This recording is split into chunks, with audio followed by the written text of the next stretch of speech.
Hello बच्चों, आज हम लोग सॉल्व करेंगे सेट 6 2020-824 NO यानी कक्षा 10वीं का 2020 में पूछा गया विज्ञान का 6वां सेट। और इसमें हम लोग फिजिक्स का पार्ट सॉल्व करेंगे। देखिए यहाँ पे है क्वेश्चन नंबर 1 का फर्स्ट। किसी गोलीय दर्पण तथा किसी पतले गोलीय लेंस दोनों की फोकस दूरियां प्रत्येक -15 सेंटीमीटर है। दर्पण तथा लेंस संभवतः है। तो अब ये नेगेटिव साइन इस बात का प्रतीक है कि दर्पण और लेंस दोनों अवतल होने चाहिए। तो यहाँ पे ऑप्शन कहाँ है? यहाँ पे पहला वाला। दूसरा प्रश्न है, किसी बिंब का वास्तविक तथा समान आकार का प्रतिबिंब प्राप्त करने के लिए बिंब को उत्तल लेंस के सामने कहाँ रखें? तो समान आकार का प्रतिबिंब प्राप्त करने के लिए हमेशा उत्तल लेंस के लिए वस्तुओं की जो दूरी होती है फोकस दूरी की 2 गुनी होती है। और यहाँ पे आपका ऑप्शन दिया हुआ है, ऑप्शन नंबर 2। और उसके बाद अगला प्रश्न है, प्रतिरोध R के किसी तार के टुकड़े को 5 बराबर भागों में काटा जाता है। इन टुकड़ों को फिर पार्श्व क्रम में संयोजित कर देते हैं। इस संयोजन का तुल्य प्रतिरोध R डैश है। तो R/R डैश का मान है कितना होगा? लगा देते हैं, ये यहीं पर छोटा सा लगा देते हैं। देखो R को 5 बराबर भागों में बांट के उसके बाद अगर तुल्य प्रतिरोध निकालो और दिया है कि वो R डैश है, तो कितना हो जाएगा? 1/, पहले वाले पार्ट का प्रतिरोध R5 प्लस 1/R5, इस प्रकार से चलता जाएगा। तो ऐसे ही ये 5 बार आएगा, प्लस 1/R/5 प्लस 1/R/5, इस प्रकार से हो जाएगा। जब एक मतलब वायर का 5 भाग करेंगे तो प्रतिरोध 5 खंडों में बढ़ जाएगा और फिर उनको समांतर क्रम में संयोजन करना है। तो समांतर क्रम में इस प्रकार से जोड़ते हैं। तो नीचे से 5 ऊपर चला जाएगा, तो 5 5 10 5 15 5 20 बार 25 हो जाएगा, 25/R। तो पूछा है R/R डैश का मान। तो इस R को यहाँ लेके आओगे तो कितना हो जाएगा? मतलब वैल्यू क्या आ गया यहाँ पे? 1/R dash equal 25/R। तो इस R को यहाँ लेके आ जाओगे तो हो जाएगा ये R/R डैश इक्वल 25। और यहाँ पे ऑप्शन कहाँ पे मिलेगा? ये चौथा वाला।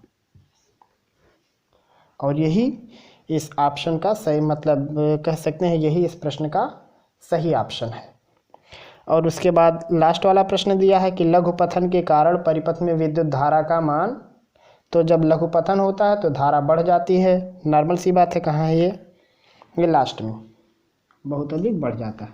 और ये हुए कुल आपके क्वेश्चन नंबर 1 के सभी पार्टों के सॉल्यूशन। क्वेश्चन नंबर 2 का फर्स्ट, एक उत्तल लेंस की फोकस दूरी 20 सेंटीमीटर है।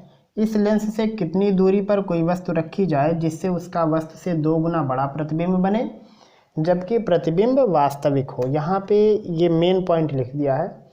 नहीं तो 2 गुना बड़ा प्रतिबिंब 2 प्रकार से बन सकता था। वास्तविक भी प्रतिबिंब 2 गुना हो सकता था और आभासी भी। लेकिन यहाँ पे कौन सा आपको कैलकुलेशन करना है? वास्तविक वाला। तो देखिए इसका सोल्यूशन।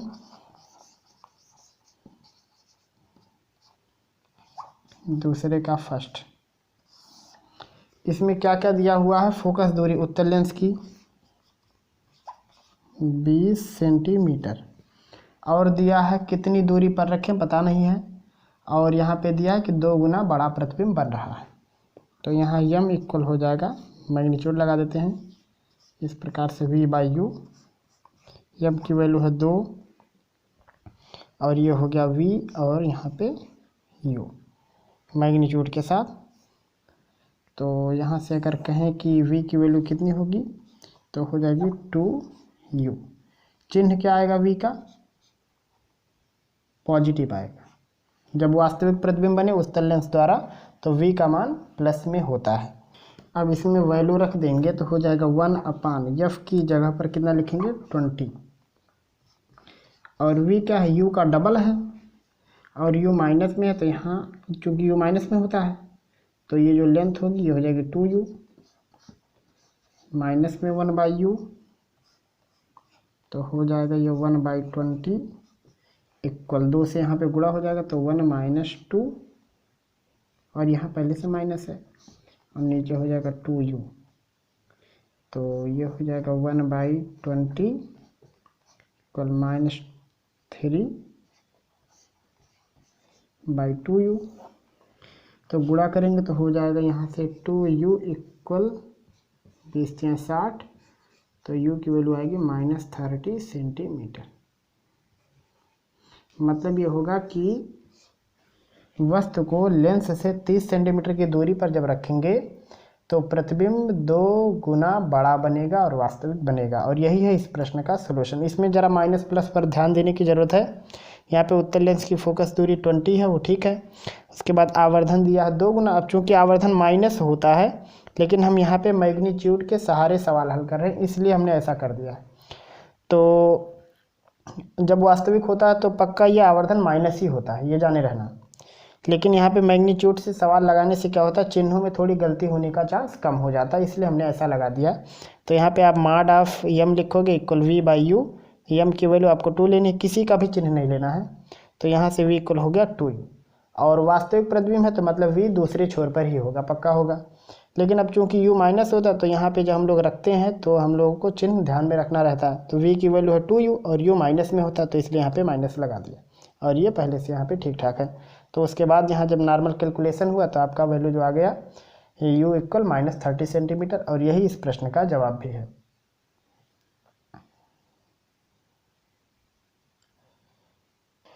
अगला प्रश्न दिया है कि एक सरल सूक्ष्मदर्शी में प्रयुक्त लेंस की फोकस दूरी की गणना कीजिए जिसकी आवर्धन क्षमता 11 है। इसका सलूशन देखो।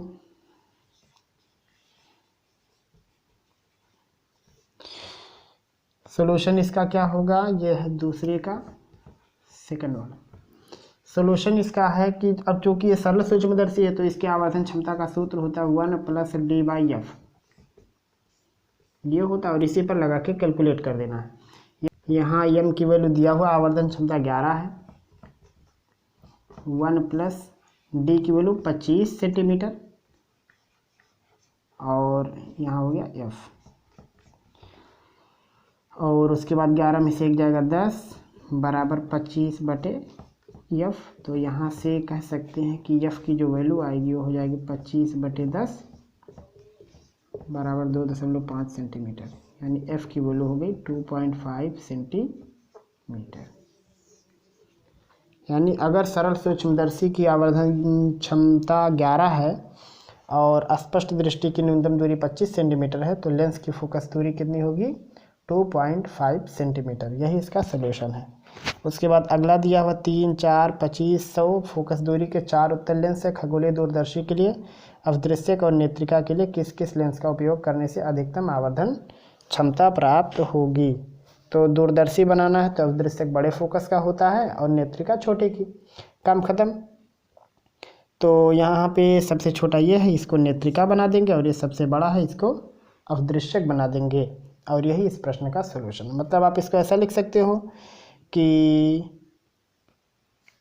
यहाँ पे जो दिया हुआ है खगोलीय दूरदर्शी के अवदृश्यक तथा नेत्रिका लिए किस किस लेंस का उपयोग करना है, तो लिखेंगे अधिकतम आवर्धन क्षमता के लिए खगोलीय दूरदर्शी में 3 सेंटीमीटर फोकस दूरी का नेत्रिका और 100 सेंटीमीटर फोकस दूरी का अवदृश्यक लेंस प्रयोग करेंगे। यही है इन प्रश्नों का जवाब, आप लगा लीजिए इनको।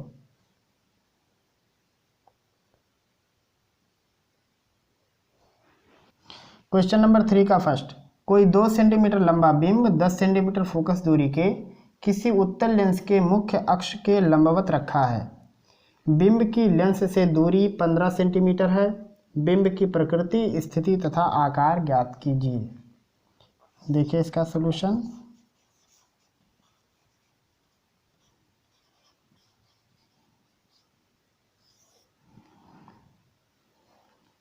इसमें दिया वस्तु की लंबाई 2 सेंटीमीटर, फोकस दूरी दिया है 10 सेंटीमीटर, और उसके बाद u दिया हुआ है ऋण में 15 सेंटीमीटर, और उसके बाद पूछा प्रतिबिंब की प्रकृति, स्थिति और आकार। तो इसके लिए v की ज़रूरत पड़ती है। तो पहले सूत्र लगाएंगे 1/f equal 1/v minus 1/u। f की जगह 10, v का पता नहीं है, u की जगह -15, माइनस माइनस प्लस हो जाएगा, इस साइड के लिए फिर से माइनस, यानी 1/v इक्वल हो जाएगा 1/10 माइनस 1/15। एलसीएम 30 होगा तो यहाँ आएगा 3 ऋण 2/30, तो हो जाएगा 1/v equal 1/30, v equal 30 centimetre. ये हुआ इसका सलूशन। मतलब क्या हुआ कि प्रतिबिंब 30 सेंटीमीटर की दूरी पर दूसरी तरफ बनेगा। और उसके बाद प्रकृति कैसी होगी, अब चूंकि v का मान प्लस आया है तो लिखेंगे कि इसकी प्रकृति वास्तविक है। खैर, आकार निकालने के लिए पहले आवर्धन का यूज करते हैं। तो आवर्धन के लिए लिखेंगे m equal v/u equal h image upon h object. इसी का यूज करना है आपको। तो यहाँ पे v की वैल्यू, सबका मैग्नीट्यूड लेना, चिन्ह किसी का नहीं लेना। ये हो जाएगा 30 और u की वैल्यू 15 और h इमेज के बारे में पता नहीं है, ऑब्जेक्ट है 2। तो 15 दूनी 30 और 2 दूनी 4 हो जाएगा। 15 से 30 में भाग करेंगे तो 2 आएगा और 2 का 2 में गुणा कर देंगे तो 4 आएगा। यानी कह सकते हैं मैग्नीट्यूड ऑफ h इमेज आएगा 4। अब चूँकि वास्तविक है तो जब भी प्रतिबिंब वास्तविक बनेगा तो उल्टा बनेगा। तो यहाँ पे चिन्ह की बात करेंगे तो हो जाएगा माइनस में 4 सेंटीमीटर ये चीज़। तो यहाँ पे पहला पूछा प्रतिबिंब की स्थिति, हेडिंग डालेंगे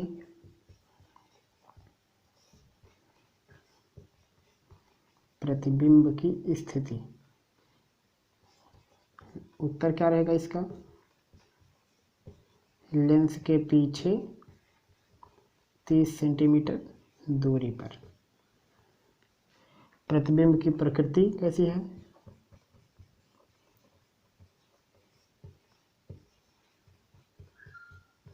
प्रतिबिंब की प्रकृति में क्या लिखना है, वास्तविक कामा उल्टा। और आकार आता है, आकार में लिखेंगे 4 गुना बड़ा या 4 गुना आवर्धित। और यही है इस प्रश्न का जवाब। और उसके बाद अगला प्रश्न पूछा है कि दूरदृष्टि दोष क्या है, इसका क्या कारण है, इस दोष के निवारण करने का सचित्र वर्णन कीजिए। तो ये प्रश्न पहले से ही लोड है, आप प्लेलिस्ट में जाइए, उसमें ह्यूमन आई का चैप्टर है और उस चैप्टर में आपको नेत्र से संबंधित हर एक प्रश्नों का जवाब आपको मिल जाएगा। तो आप इसका जवाब वहाँ पे जा कर के देख सकते हैं और सीख भी सकते हैं और अतिरिक्त भी ज्ञान मतलब अर्जित कर सकते हैं। खैर, इन प्रश्नों को आप लिख लीजिए। क्वेश्चन नंबर 3 का सेकंड, किसी विद्युत प्रेस में अधिकतम तापन दर के लिए 840 वाट की दर से ऊर्जा मुक्त होती है तथा 360 वाट की दर से उस समय मुक्त होती है जब तापन की दर निम्नतम है। यदि विद्युत आपूर्ति वोल्टता 220 वोल्ट है तो दोनों प्रकरणों में विद्युत धारा और प्रतिरोध का मान ज्ञात कीजिए। लिखा भर है इतने बड़े में और सवाल सबसे छोटा है।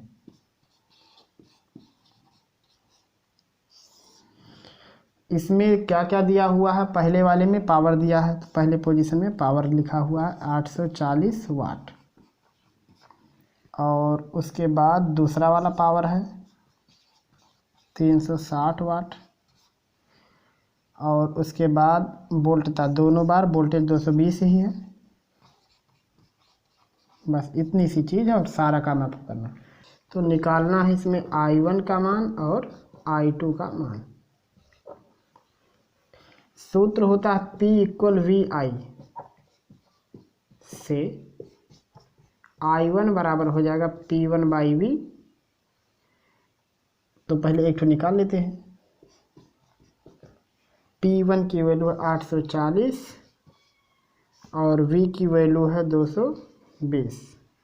0 से 0 कट जाएगा, हो जाएगा 84/22, 2 से काट देंगे तो आएगा 42/11 एम्पियर। धारा निकल गया। प्रतिरोध भी निकालना है, तो R बराबर होता V/I, तो हो जाएगा V/I1। V की वैल्यू कितनी है 220, और I1 की वैल्यू कितनी आई 42/11। और उसके बाद ये चीज़ नीचे से ऊपर हो जाएगा, तो हो जाएगा 11, 2 में गुणा करेंगे 22, 11 दूनी 22 तो 24/42। आप इसको काट भी सकते हो और मर्जी कहेगा तो ऐसे छोड़ देना, या आप भाग कर देना, जो दशमलव वगैरह में जाएगा वही आंसर रहेगा।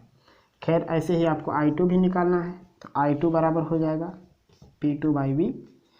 P2 की वैल्यू कितनी है 360, और ये है 220, 0 0 कट जाएगा, तो यहाँ से I2 की वैल्यू आएगी 36/22, यानी कह सकते हैं 18/11 एम्पियर।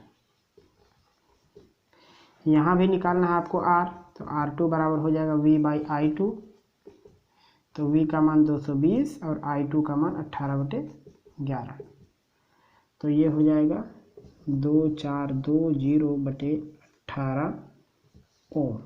और यही हुआ इस प्रश्न का सॉल्यूशन। तो सिर्फ लिखा हुआ था इतना लंबा चौड़ा, और ये प्रश्न बिल्कुल बहुत सारा छोटा ही था। तो लगा लीजिए इस प्रश्न को, और अगर आपका कोई भी प्रश्न होगा तो आप हमें ज़रूर बताएंगे। क्वेश्चन नंबर 4, नामांकित आरेख खींचकर किसी विद्युत जनित्र का सिद्धांत तथा कार्यविधि स्पष्ट कीजिए। इसमें ब्रोशों का क्या कार्य है। इस प्रश्न का जवाब आपको आपके बुक में ही मिल जाएगा, आप वहां से इसको याद कर सकते हैं, और अगर कुछ समस्या होगा तो आप हमें बताइएगा, हम इस पर एक पूरा पर्टिकुलर वीडियो लोड कर देंगे। यहाँ पे अगला प्रश्न है उसका कि 2 ओम, 3 ओम और 5 ओम के प्रतिरोधों को श्रेणी क्रम में जोड़ा गया है। यदि संयोजन के दोनों सिरों पर 30 वोल्ट का विभवांतर लगा हो तो प्रत्येक प्रतिरोध के सिरों के बीच विभवांतर ज्ञात कीजिए तथा 3 ओम प्रतिरोध में उत्पन्न ऊष्मा की गणना कीजिए। तो यहाँ पे प्रश्न दिया है कि 3 प्रतिरोध हैं, इस प्रकार से 2 ओम, 3 ओम और 5 ओम, R1, R2 और R3, और इनको 30 वोल्ट से जोड़ दिया गया है। प्लस टर्मिनल माइनस, और इस साइड से चल रहा है करंट। सपोज करो कि आई करंट फ्लो। तो यहाँ पे दिया हुआ कि प्रत्येक प्रतिरोध के सिरों के बीच विभवांतर, तो सबसे पहले करंट निकालना होगा। तो अब यहाँ तीनों सीरीज में है, तो पहले इनका तुल्य प्रतिरोध निकाल लेते हैं। देखेंगे R1, R2, R3,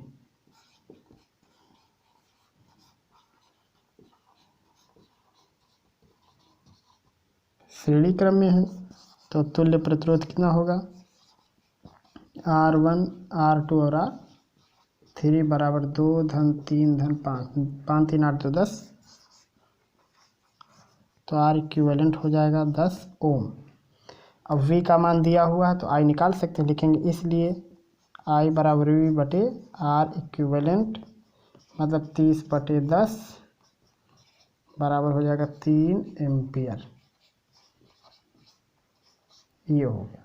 अब पूछा प्रत्येक में विभवांतर, मतलब V1 कितना होगा, तो V1 बराबर हो जाएगा IR1, मतलब 3 × 2 बराबर हो जाएगा 6 वोल्ट। ऐसे V2 निकालना है तो लिखेंगे IR2, 3 × यहाँ 3 बराबर 9 वोल्ट।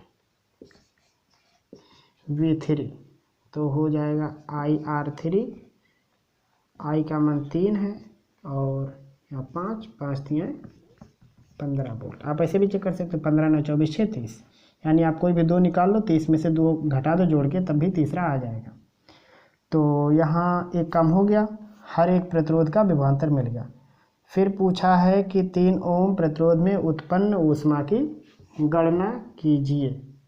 तो कितनी ऊष्मा उत्पन्न होगी, वो शक्ति जो होती है उसी के हिसाब से कैलकुलेशन करना पड़ता है, लेकिन निकालना है 3 ओम वाले में, यानी दूसरे वाले।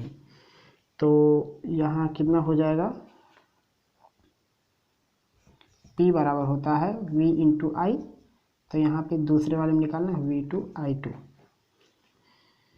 तो यहाँ पे हो जाएगा V का मान कितना आया है दूसरे वाले में 9 है, और I2 कितना 3 है, बराबर हो जाएगा 27 वाट। और ये इसका है सॉल्यूशन। मतलब क्या है कि वो जो 27 वाट है यही इसमें ऊष्मा के रूप में मतलब कह सकते हैं इसमें कह सकते हो कि प्रति सेकंड 27 जूल ऊष्मा उत्पन्न होगी, या कह सकते हैं कि उसकी जो शक्ति है वो 27 वाट की है। और यही है क्वेश्चन नंबर 4 के ऑप्शनल वाले क्वेश्चन का सॉल्यूशन। तो मेरे ख्याल से आपको आज के सारे प्रश्नों का हल समझ में आ गया होगा। अगर आपका कोई भी प्रश्न होगा तो आप हमें ज़रूर बताएंगे। फिर मिलेंगे हम लोग अगले सेशन में, तब तक के लिए खुदा हाफिज़।